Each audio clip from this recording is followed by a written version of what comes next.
Hello, Belize participants.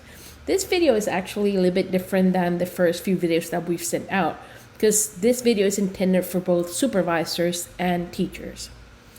As we continue to live in a pandemic and figure out ways to serve our students while schools are closed, while the buildings are closed, but school is in session, I want to come back to the session that we have for teachers earlier this month, where we talked about standards-based or learning outcome-based activities or lessons. I want to come back to the idea or the thought that many times you are developing packets to send home to students for them to work on their own or with the help of the parents. So as I'm thinking about those, it is so easy to go back to, well, I'm going to give them a worksheet and they're just going to complete that worksheet. So for example, I have pulled up the newly adopted standard learning outcomes or standards, and I have pulled up some math learning outcomes. And as I think of math, we oftentimes think about, okay, we're going to solve problems, and you give the students a page of 20 problems to solve. But they're generally operations when we think about worksheets or when we think about things that are easy for the students to do independently. But I want us to remember that at the end of the day, through COVID, we are responsible for teaching the students the learning outcomes and the standards at the level of rigor that they were written.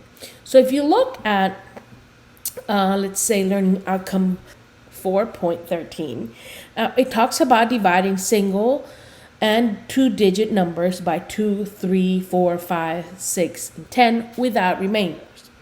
So perfect. That's some easy activity. You can send them a worksheet with a bunch of problems, and that requires them to divide single and two-digit numbers. However, if we continue looking at this learning outcome, we'll see that if we go down to 4.16, not only are they just solving division problems, they're expected to use that division to solve problems with real-life application using multiplication and division. This is a great opportunity for you to think about what can they do at home that will require them to actually solve those problems. I know it takes time. I teach online, so I know the amount of time it takes to prepare anything for students to do on their own. But it is really important that you work together with those at your school, your colleagues at your school, to actually send home packets of activities that align to the rigor of the standards or the learning outcomes. So think about projects. I always talk about one of my favorite schools in Barranco, where they do a lot of projects and really think about the strength of the students and what they need to survive and live in that community. So my challenge to you and my hope is that you find ways to incorporate the learning outcomes through this package, but really find activities that the students can do with their families, with their neighbors while they're at home, rather than just paper and pencil. And I'm not saying that's what you're doing. I'm just promoting and encouraging you to think outside the box and think about what would be something that the students can do that is fun, engaging, but at the appropriate level of rigor. So my challenge then to the supervisors are that when you are working with teachers, that you actually look at the learning outcomes and find ways to provide feedback to you for the teachers that will help them understand rigor and the level of rigor of the application of the basic operations or basic skills that the students are required to learn, but also how do they apply those and how do they solve problems or challenges. It could be a science challenge, it could be a language arts challenge, it could be a social studies challenge. It challenges projects that really engage the students so that they are not only required to learn the basics when they're at home working independently, but that they're actually engaged in activities that are fun for them and rigorous.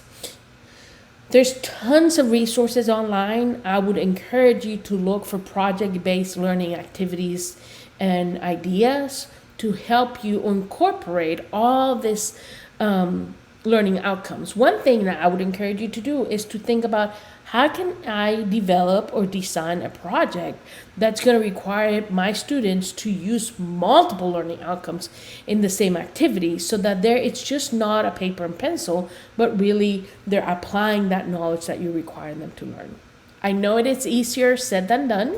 As I said, I teach online, so I am often tasked with developing lessons that are going to be engaging for the students, and not just helping them learn basic facts or memorizing basic, let's say, Texas laws that they have to be aware of, but also it's how do they take that knowledge and apply it.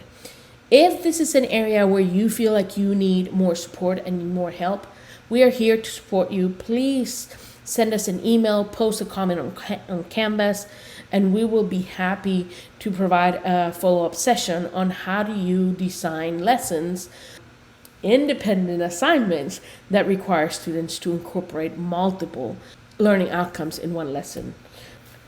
And as you know, the goal of this project is to enhance your teaching capacity and to increase the level of student engagement and student-centered learning taking place.